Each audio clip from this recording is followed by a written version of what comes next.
Hi friends, நான் தான் உங்கள் ராதா. அக்காவோட வீட்டுக்கு வந்திருக்கோம். உங்கள் வீட்டில் செம்மையாக ஃப்ளவர். இது வந்து பன்னீர் ரோஸு. செம்மையாக பாருங்களேன், செம்மையாக வளர்த்துறாங்க எங்கள் அக்கா. அப்புறம் இது எலுமிச்சம்பழ செடி. இங்கே பாருங்கள், ஒரு செடியில் 2 கலர் பூக்குமே. அப்புறம் இது ஒரு எல்லோ ரோஸ். அப்புறம் இது ஒரு ஆரஞ்சு கலர் ரோஸ்ன்னு நினைக்கிறேன். இங்கே பாருங்களேன், இது செம்பருத்தி. இது அந்த அழகு டிசைன் பூன்னு நினைக்கிறேன். அதே தான். உங்களுக்கு தெரியுதான்னு பாருங்க. அப்புறம் இன்னும் அங்கே அந்த பக்கமெல்லாம் ரோஸ் இருக்குது ஃப்ரெண்ட்ஸ். இருங்க காட்டுறேன்.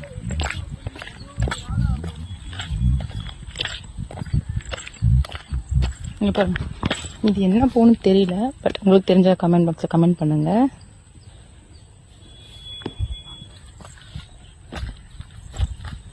இது 7 days ரோஸ். ஆனால் ரோஸ் இன்னும் ஒன்றும் வரல. அப்புறம் இது மறுபடியும் அதே பன்னீர் ரோஸ் தான். ஒயிட் ரோஸ், பன்னீர் ஒயிட். அழகாக இருக்குல்ல.